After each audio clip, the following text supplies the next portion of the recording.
ನಿಮ್ಮ ಮನೆಯಲ್ಲಿ normal T V ಇದೆಯಾ, L E D T V? ಅದನ್ನು ಸ್ಮಾರ್ಟ್ ಟಿ ವಿಯಾಗಿ ಮಾಡ್ಕೊಳ್ಳೋದಕ್ಕೆ ಒಂದು ಆಪ್ಷನ್ ಇದೆ. ಸೊ ಅದು ಅಮೆಝಾನ್ದು ಬಂದು ಫೈರ್ ಟಿ ವಿ ಸ್ಟಿಕ್ ಅಂದ್ಬಿಟ್ಟು. ಸೊ ಇದರಲ್ಲಿ ನೀವು ಇದನ್ನು ಬರುತ್ತೆ, ಏನು ಇದು ಬರುತ್ತಲ್ವ, ಇದನ್ನು ನೀವು ಟಿ ವಿಗೆ ಹಾಕಿದರೆ ಸಾಕು, ನಿಮ್ಮ ನಾರ್ಮಲ್ ಟಿ ವಿ ಇರೋದು ಸ್ಮಾರ್ಟ್ ಟಿ ವಿ ಆಗಿಬಿಡುತ್ತೆ. ಸೊ ಈ ಥರ ಇದೊಂದು ರಿಮೋಟ್ ಕೊಡ್ತಾರೆ ನಿಮಗೆ, ಅದನ್ನು ಯೂಸ್ ಮಾಡಿಕೊಂಡು ನೀವು ಏನಂದರೆ ನಿಮ್ಮ ನಾರ್ಮಲ್ ಟಿ ವಿ ಇರೋವಂಥದ್ದನ್ನು ನೀವು ಸ್ಮಾರ್ಟ್ ಟಿ ವಿಯಾಗಿ ಕನ್ವರ್ಟ್ ಮಾಡಿಕೊಂಡು prime video, Netflix, Hotstar, YouTube ಏನು ಸುಮಾರು ಬರುತ್ತೆ ಒ ಟಿ ಟಿಗಳೆಲ್ಲ, ಅದನ್ನು ನೋಡ್ಬೋದು.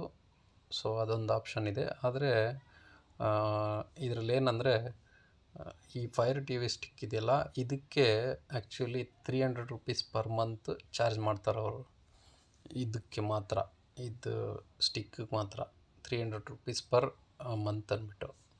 ಸೊ ಅದನ್ನು ಕಟ್ಬಿಟ್ರೆ ನೀವು ನಾರ್ಮಲ್ ಟಿ ವಿನಲ್ಲಿ ಇದರ ಸ್ಮಾರ್ಟ್ ಟಿ ವಿ ಮಾಡ್ಕೊಂಡು ನೋಡ್ಬೋದು. ನೀವು ಬೇಡ ಅಂತಂದರೆ ನಿಮ್ಮ ನಾರ್ಮಲ್ ಟಿ ವಿನ ಬಿಟ್ಟು ಸ್ಮಾರ್ಟ್ ಟಿ ವಿನೇ ತೊಗೊಂಡ್ರೆ ಅದರಲ್ಲೂ ಆಪ್ಷನ್ ಇರುತ್ತೆ. ಸೊ ಟಿ ವಿ ತೊಗೊಳ್ಳೋವಾಗಲೇ ಡಿಸೈಡ್ ಮಾಡಬೇಕು. ಸೊ ಇದು ಒಂದು ಆಪ್ಷನ್ನು. ಸೊ ಇದರಲ್ಲಿ ಏನಪ್ಪ ಅಂದರೆ ನಿಮಗೆ ಒಂದು ಆಪ್ಷನ್ ಇದೆ, ನಾರ್ಮಲ್ ಟಿ ವಿ ಈಗ ತೊಗೊಂಡಿರೋರು ಈಗ ಸ್ಮಾರ್ಟ್ ಟಿ ವಿ ಯಾರು ತೊಗೊತಾರೆ ಅಂದ್ಬಿಟ್ಟು. ಸೊ ಈಗ ಆಲ್ಮೋಸ್ಟ್ ಸ್ಮಾರ್ಟ್ ಟಿ ವಿನೇ ಬರ್ತಾ ಇದ್ದಾವೆ. ಸೊ ಈ ಥರ ಆಪ್ಷನ್ಸ್ ಇರುತ್ತೆ. ಸೊ ನೀವು ಇದನ್ನು ತೊಗೊಂಡ್ರೂ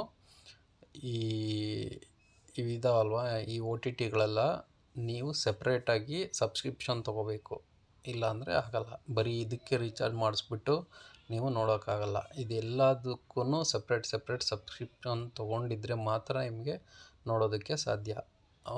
ಮತ್ತು ಬರೀ ಇದನ್ನು ತೊಗೊಂಡ್ರೆ ಸಾಕು, ಯಾವುದು ಸಬ್ಸ್ಕ್ರಿಪ್ಷನ್ ಬೇಕಾಗಿಲ್ಲ ಅನ್ನೋ ಥರ ಏನು ಥಿಂಕ್ ಮಾಡೋಕ್ಕೆ ಹೋಗಬೇಡಿ, ಸರಿನಾ? ಓಕೆ.